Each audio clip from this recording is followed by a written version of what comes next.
Welcome to the Seller Roundtable e-commerce coaching and business strategies with Andy Arnott and Amy Wees. Yeah, it's funny too. One thing that I've noticed, I've tried a bunch of, I'm one of those people who tries like every piece of software when it comes out, right? Because not only because I own my own software company, so I need to see what other people are doing, but also just because I like to turn dials. And what I've noticed, even in my own PPC account, is the software can only go so far. It'll miss stuff. It runs on it's not like a human where you can go, for the last 7 days, it's performed really poorly, but the last 30 days, it's performed really, really well. So if I drop this bid, now I'm leaving money on the table because I'm looking at this small subset of data. So it's really, people have a hard time conceptual. But what about AI? Yeah. The other thing that is interesting too is what people don't realize is sometimes when you raise your bid, your cost per click can actually go down because of the performance, right? So no, Amazon's not sharing the algorithm, but this kind of algorithm has been around forever. It's what Google uses. So they use, something similar to like, views, clicks, click-through rates, how much time you spend on the page after you click through, like all these different factors. So sometimes if you actually bid higher or bid for that top of page placement or things like that, your costs can actually go down because you're starting to perform better. So that's something interesting that a lot of people don't realize. Placement data is a huge call out. So this is probably one of my biggest rants that I go on anytime I get asked it. But a lot of people, kind of talk about the strategy of like moving keywords around and things like that. And there's definitely value in that. But I always kind of hear like, do you negate keywords after moving them from an auto campaign? And my response is no, because you can never replicate what made that keyword successful in the auto campaign. It could have been showing up on page 3 where you have a 12-cent CPC because you have no competition. So yes, you're gonna be really profitable. And then when you put it in the manual campaign with a higher bid, maybe Amazon's testing it on page 1 and page 2, which is much more competitive because maybe you don't have as good of a competitive advantage when you're on page 1. So when your conversion rate is absolutely terrible, like it's impossible to replicate the results of what made that keyword amazing in the auto campaign. And if it's not broke, don't fix it. Like they're not going to compete. So yeah. I'm so glad you said that because literally like 5 to 6 years ago, I was telling people not to ever negate keywords, only reduce bids. I was like one of the first people to say that, and people would always argue me on it. Like, I think we can go back to, do. Yeah, they still do. And I'm like, if that keyword has ever had a conversion, why would you ever take it out of play? Leave it at a super low bid. Now, all of a sudden, if somebody jumps off of that keyword or some big competitor goes away or somebody goes out of business, all of a sudden now that keyword's back in play and might start converting again. To me, it's crazy. But yeah, it's funny because I used to have this argument for years now. I've been having this argument. And when I heard you say it, I was like, finally, somebody who gets it. So I'm just glad that we were on the same page pretty early on. But when people are starting out on Amazon, there's always this confusion of there's so many different kind of processes and ways that people do things. What do you guys think, as somebody who's new, who's not going to be super complex, who's not going to know everything? Do you have any advice on like how to kind of structure your campaigns, your ad groups, your keywords? There's always so much debate on that as well. I always like to keep it simple. I would love to hear kind of what you guys do in terms of campaign setup, ad word or groups, keywords, all that kind of targeting, all that kind of stuff. So trying not to rabbit hole here. How much time do we have? A lot of different variables here. One of the probably more I'm all right. Well, you can't give the secrets. If you can't give secrets, I know, it's fine. It's so contextual. So one of the things that I kind of always say that probably is more confrontational than some of the other strategies is I don't recommend running an auto campaign on a launch. The main reason being, and anyone can pull this up within their campaign manager, is if you find 2 identical products on Amazon, find one with no reviews and one with a lot of reviews. Put those ASINs in a sponsored product manual campaign and look at the suggested keywords. The one with a lot of reviews has a lot of history. That list of suggested keywords is going to be much more precise than the one with no reviews. It's going to suggest a bunch of broad things. And the reason being is Amazon doesn't know your product on a launch. Even if you have amazing backend, amazing keywords in your listing, Amazon doesn't know your product. If you have a ton of cash flow, auto campaigns are great because it's going to cast a wide net and collect a ton of data from you. But there's this misconception that like it's going to collect data that you don't know. You know what your product is. Everyone can tell you what keywords you should be ranking for a blue pin. So I always recommend starting with a manual campaign if you're focused on profitability and cash flow, because you know your keywords. Once you start collecting data and gaining reviews and getting conversions, 100% launch an auto campaign. We launch auto campaigns for every single one of our products, even our huge brands, because they're so beneficial because they do show you product targeting and things you didn't know. But in the beginning, don't spend money collecting data when it's basically Amazon's going to take your blue pin ad and show it under like a straw just to see if people convert because they don't know your product. So I would rather take that money and put it in a manual campaign where I know exactly where my product's going to show. So that's one of the yeah, big and the other ones. thing that I always laugh about too is people don't realize like you can run the equivalent of an auto campaign using some broad keywords, right? Like if you Yeah. know like 3 to 5 broad keywords that match your product, fairly closely, or Yep. phrases even, that's another great way to flush out some keywords that will actually probably perform in the long run without burning a ton of cash. So that's a great point. 100%. The other few things that I'll throw out there is we do not run multiple ad groups because budgeting is not on the ad group level, it's on the campaign level. So if you have 3 ad groups in a campaign, one's a 10% ACOS, one's a 90% ACOS, one's a 50% ACOS. Ideally, you want to give more budget to the 10%, right? Well, you can't. That's not how it works. Budgeting's on the campaign level. Amazon distributes your budget. So we do one campaign, one ad group per set of keywords. And then if you're on a launch, don't upload a list of 200 keywords. You don't have the budget to justify that. Just do the math on what you're bidding and how many clicks you need to collect data. So small groups of keywords. We do still run in all 3 match types because broad is great for data collection. We do set lower bids for broad on a launch because it is for data collection. Yeah, I think that people that only do exact match are just missing out on so much, especially if you're just launching, Yeah, I love all 3. And I love what you said about just pick, like, that's what Andy and I tell people, like, just pick your like top 5 keywords and just focus on those, because that's really gonna, and then like you said, don't reinvent the wheel, reverse search all day long. You don't need to, your product is not indexed yet. And how do you get indexed? Page visits. Yep. You can't get page visits if you're just telling Amazon, hey, take this product that's not indexed and show it to every product, to every page across your website. That's not going to get you anywhere except a whole bunch of clicks that aren't going to lead to anything. So totally. And then you filled an auto campaign with bad data because you've got all this data that isn't converting. And so you've lost that precious time to have that in there. So, so what do you think? I think we're talking about, running lightning deals, right? So we talked about kind of doing some of the different deals, and what if you're running a lightning deal or you're running any kind of deal, what do you do with your ads? Because, Amazon is going to highlight that. So sometimes I tell clients like, hey, you're already like barely breaking even on a lightning deal. Let Amazon do the extra advertising and maybe lower your budgets. How do you handle that? So there's a few different things here. One value of like a lightning deal is all the additional traffic. So if you're looking at increasing your organic rank, we just recommend pushing as much traffic as possible because typically your ads are going to be more profitable.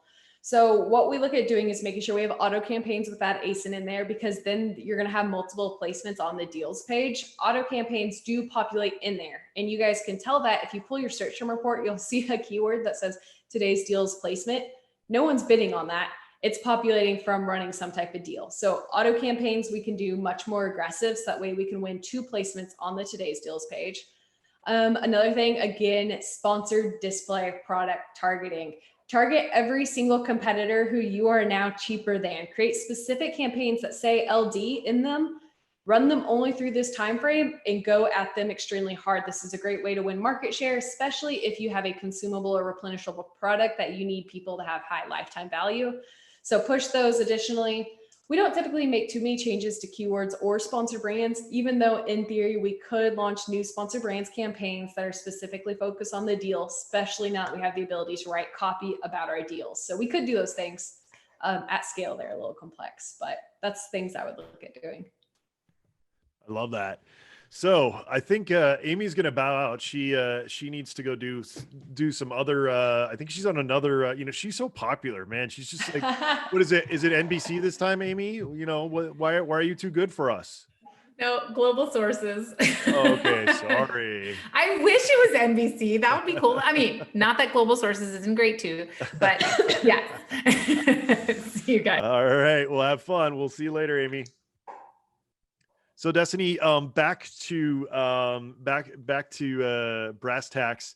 So a lot of people talk about PPC and ranking organically, right? So there's always this debate. People are like, oh, you can rank organically with PPC only. What are your thoughts on that? And when a client comes to you and says, hey, we want you to spend a lot of PPC budget on X keyword to rank us, what do you tell them? I hate this conversation. That's typically my response is don't listen to whatever the gurus are telling you. So the main reason I do not love this conversation is because, again, it's so contextual. Just because someone had an amazing rank strategy at any given point in time does not mean it's replicatable, because it's so dependent on category and price. And there's a lot of different variables that affect how well you're going to rank. So with PPC, as Amy mentioned earlier, it's all about sessions on your page. So we do utilize PPC for ranking, but I'm not going to be the one that goes to my client and be like, yes, we'll be on page 1 within 48 hours from the strategy, because it depends on how well we're going to convert. So what we do is we launch specific campaigns that say ranking in the campaign name. We focused on top of search placement increases to make sure we're showing up at the very top of search. And we only put 2 to 3 exact match keywords in there. So the main reason being, all we want to do is drive as much traffic as possible for the keywords we want to rank for. So those are kind of the variables we put in place. Now I will say, over Prime, we spent $30,000 on one keyword, and it did move us up to the top 4 organic placements, but it only moved us up 4 placements with $30,000. Of course, it's extremely competitive, and we've stuck that placement. We're still there, but I could do that in a less competitive category, and I could probably take, $3,000 and rank on page 1 if it wasn't competitive. So a lot of variables. Okay, so this one is one of my favorites. How are you guys handling sensitive products? So I get some clients coming to me sometimes that have, supplements or, adult products or, stuff like that. So you got sometimes, or CBD, there's like this CBD that it's not CBD, but it is CBD, but how are we going to target it so we don't get banned? How are you guys working around those issues? We've ran into this issue a few times in like the supplements health category. If you have like MCT weight loss or anything, you typically get bans. The biggest thing we can recommend is just reach out to your account rep, or if you don't have an account rep, reach out to someone to try to figure out who your account rep is. So they can potentially work around some of these issues. A lot of the times it's in the seller's back end and they don't even realize it. And that's what gets them flagged. So from an advertising perspective, we can still bid on all those keywords. In the adult products category, for certain categories, you can run sponsor brand ads. I don't really get it. We can't run sponsored display. DSP got flagged, but we can it's run not as visual. ads. They know that you got to have the image. You got to sell it with the image. That's what I'm like. They're not dummies over there. Sponsored products, I feel like would be a safer bet when we can't write copy. Absolutely. But those are the key things. Yeah, that's great advice. Yeah, the back end is like somebody will have, some one keyword in the back end. It'll get flagged with all Amazon's wonderful AI bots that they release more of every single day, which just makes you want to pull your hair out. So on to seasonality, Q4, this is what everyone's talking about now. So everybody wants to know that. You and Amy bond on the whole cat person thing, don't you? Cat so people. Funny. What should people think about in terms of seasonality for things like targeting, bidding, budgets? We kind of already talked about that, but maybe for like Black Friday, Cyber Monday, as we get closer to the season, kind of how should people look at their things like their budgets? Yep. So there's a few things we look at there. One, just so you guys are aware, the week before both of these holidays are terrible. You're going to see terrible drops in your conversion rates, things like that. That's normal. So if you wanted to, you could lower your budgets the week before so you don't have any wasted spend. But on the flip side, you could be cutting off the potential of a consumer seeing your product. So we don't do that. But if it's cash flow sensitive, I would look into that. We typically do not raise our bids on anything unless it's a strategic reason of, hey, I want to win the number one placement for this 100% of the time. Then we'll raise our bids. We don't raise our bids at scale because what we almost always see is even though clicks are increasing and conversion rate may decrease, there's so much more traffic on the platform that CPCs are lower. So ads are typically much more profitable on both of those days, even though we're getting more clicks and maybe a lower conversion rate. So we don't mess with bids. We do increase budgets. That's probably the number one most recommended tip is increase your budgets. And then the only other thing is if you have a high price product with a lot of traffic and or a replenishable product, there could be a pretty high benefit in running DSP throughout this time period. Because what's going to happen is right now, when you have all of these views on your listing, if they don't purchase, it's just like wasted spend. There's some brand awareness there, but it's pretty valuable to run DSP remarketing on all of those views. So that way, if they don't purchase your product, remarket them all the way up until Christmas until you get them to purchase your product. So you can really take advantage of that spend that's wasted. So those are the keys. Those are all great tips. Yeah. I always tell people that don't touch your bidding, scale your budget, keep your bidding as is, scale your budget. Or like you said, even before those weeks, we've tested cutting budgets and scaling or cutting bids and scaling budgets too, just because sometimes, like you said, there's so many people looking through, but then with the retargeting window shopping or the adding to cart to see if a lot of people, like I do this all the time. I'll add it to my cart and wait to see, because now Amazon will notify you when stuff goes on sale, right? When it's on a deal or whatever, it says, hey, this is in your cart or in your saved list. Like, do you want to buy this? It's on special today. I'm like, sweet, buy, So those are some of the long tail kind of opportunities there when you do, get that. But if you're starting out, you don't have a ton of budget, then definitely you probably want to hold that budget off till later in the season. The other thing that people, that I do a lot during the season, and I used to keep it secret, but really everybody's kind of doing it now, so it's not really a secret, is the day parting. Like sometimes I won't even turn my bids on till like noon. It also depends on your account and when, the best period of spend is for you or purchases for you. But what people don't realize is as the day goes on, more and more people hit their budget caps, right? So more people are dropping out of the bids as the day goes on. So usually as the day goes on later in the day, you're going to get better deals on those bids. So what I'll do a lot of times on the week before, Black Friday, Cyber Monday is I'll do my day parting and I'll start at like noon. And so that first half of the day, everyone who's got like a $20, like a super low budget, who's bidding on those keywords and bidding really high, boom, they're out of the game. And then the next one goes, and then the next one goes. And then it's just like a waterfall effect until you get to about, noonish. And then all of a sudden now that the game, you jump in with this huge budget and now you get all this traffic, for probably a lot cheaper than you would have earlier in the day. So that's something else, guys, that you guys really want to try. Match types. This is another huge discussion that people always like to debate over. People are like, no, if you got it on broad, move it to phrase and then move it to exact and get rid of it on broad. And, all these like crazy techniques and, tricks that they think are going to work. How do you guys handle the match types? We run in all three match types at all times. Well, I say all times. The only time we won't run in all three match types is if apparel's a tricky industry to run all three match types. Because if you have a black t-shirt and you're bidding on t-shirt, you may show up for a red t-shirt and you can still drive traffic there. But for broad, it's hard because I can't control the bid of that. But all three match types, broad typically drives like 3 times the amount of sales because you're showing for so many more keywords.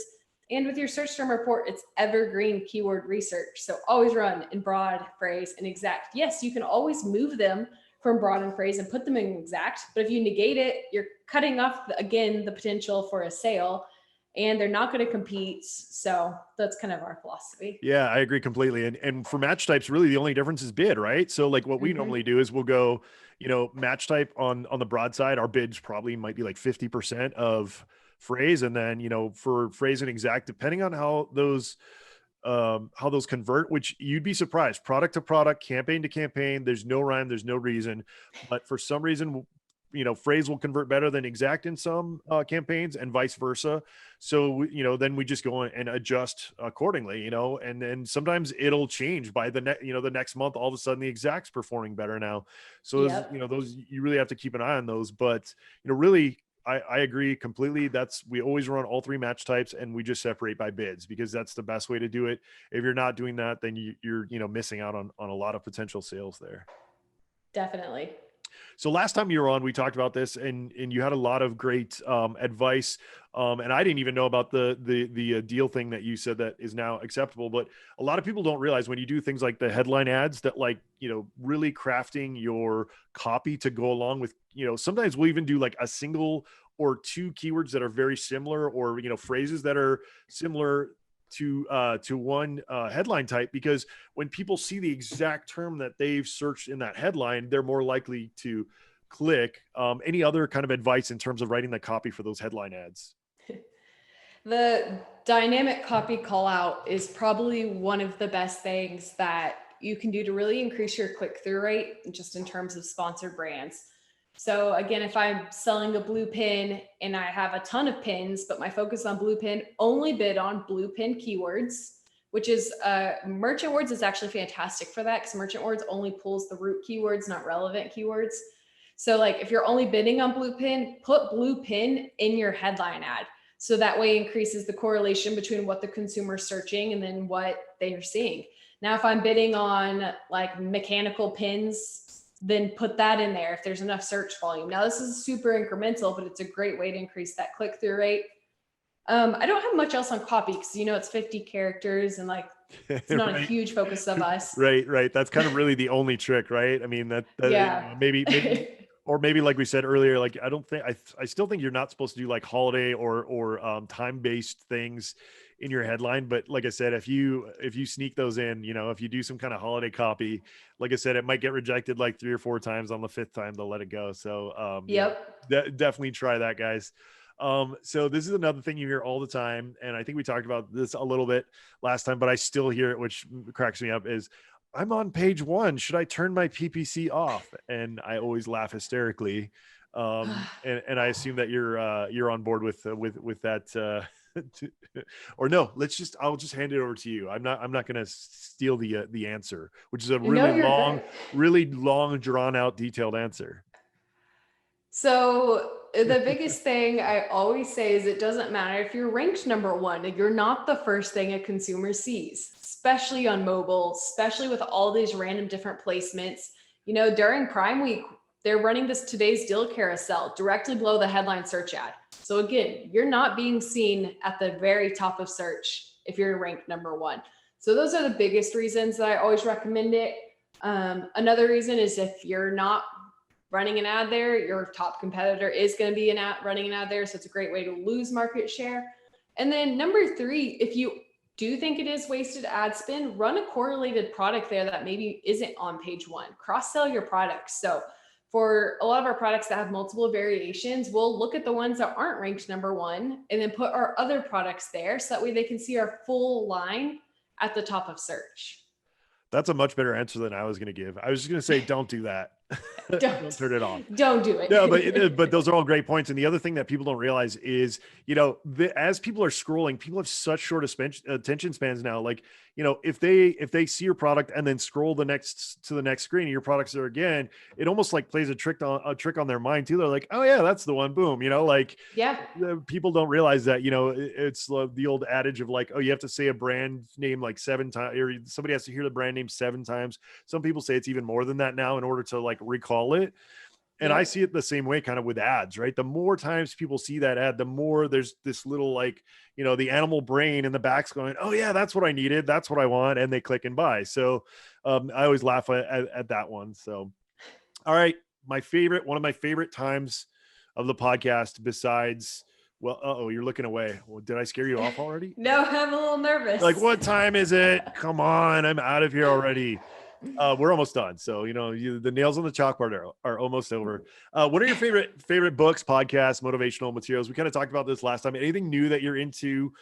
Doesn't have to be that. It could be like YouTube channels, TED Talks, politics, whatever. I've been listening to the Tim Ferriss podcast, which I really like. I basically just like search like his top episodes and go through that way. Books, I feel like right now with my time, it's like a little bit of everything. So for agency owners, I love the Sales Acceleration Formula.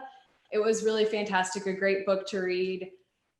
Oh, I've like slowly dived into so many in the last few weeks. I'm just trying to think of titles. I literally have books open everywhere with just like random highlights on them. Oh, see, that's better than me. I'm a like audio, with the 3 kids. I don't ever have the time to sit down and read. So it's like, all right, I got to go pick up the kids from school, 30 minutes. All right, what am I going to listen to? It's like these little tidbits. Yep. That's what I do. I'm slightly jealous. And then my Tim Ferriss is the same way. Like I listen to him literally like I got the new Amazon Flex, Echo Flex thing, the tiny speaker. So I listen to it like when I shower. So Nice. It's like any little pieces of time that you can get content in, I try to like hop on. Fantastic. Excuse me. So now that you, congratulations. I've never told you in person, by the way, for being the CEO, hopefully you're bossing everybody around, the big old boss babe in the house. Are you bossing everyone around? What has changed and where can people find you? Whew, not bossing anyone around. I think the only thing that's changed is I have more weight on every single thought I have. Like I thought I was tied to the business beforehand, and now it's like, it's like, sweet, I got upgraded to more stress. Thank you. Yes, that's the only thing that's changed. But yeah, it's been fantastic. I mean, the team's growing. We have the opportunity to fly everyone out to Mexico for our first like retreat this December. So it's been an incredible opportunity just to be able to like truly help people and help people grow. So that's really cool. And if you guys want to follow me, check out our content, look at our company. You can add me on Facebook. You can follow my whole team on LinkedIn, post a ton of content on a ton of different topics. It's all really, I don't like clickbaity anything. It's just content. We truly want to help everyone out there. Send any of us questions. We'll try to answer them. And if you want to check out our website, it's just betterams.com. Perfect. Yeah. I have a big head and think I know everything when it comes to PPC, but Destiny's one of the few people where I'll scroll through and be like, oh, that's new. That's something I didn't know. Like the deal in the headlines. That's that's something new to me. So I absolutely agree. You guys know that I'm big on LinkedIn and she's always posting great content there. Definitely follow her there. And thank you so much for being on, Destiny. If you don't mind hanging out, guys, if you don't know, we let people into the Zoom call as long as you've, taken your COVID test. Once you're cleared, you get to come into the meeting. And then you get to participate at a social distance, 6 feet. Oh wait, we're digital. But guys, join us live because then you can ask us questions after the fact. If you haven't yet, please rate, review, subscribe on this podcast. We really appreciate it, guys. We did really, really well on the seller sessions poll, which we were stoked on. We really, like Destiny was saying, she loves helping people. That's our main goal here too. That's what continues to make me do this, even though I have 3 kids and I'm exhausted. And, I was up at 5 a.m. this morning with my son kicking me in the head. I still made it here, guys, because I love to help you guys. So if you don't mind, please go ahead and do that. Doesn't have to be a good comment. If you want to comment and say this podcast sucks, because just make sure it's detailed. Yeah, it's the worst. It sucks. Just make it detailed so we can hopefully cater to you guys a little bit more. Also, you can reach out to me directly, Andy@sellerseo.com. If you guys have any guest suggestions or have any questions, if it's quick, I'm always happy to help you guys out. With that being said, we'll see you next time on the Seller Roundtable. Thanks, guys. Thanks for tuning in. Join us every Tuesday at 1 p.m. Pacific Standard Time for live Q&A and bonus content after the recording at sellerroundtable.com. Sponsored by the ultimate software tool for Amazon sales and growth, sellerseo.com and amazingathome.com.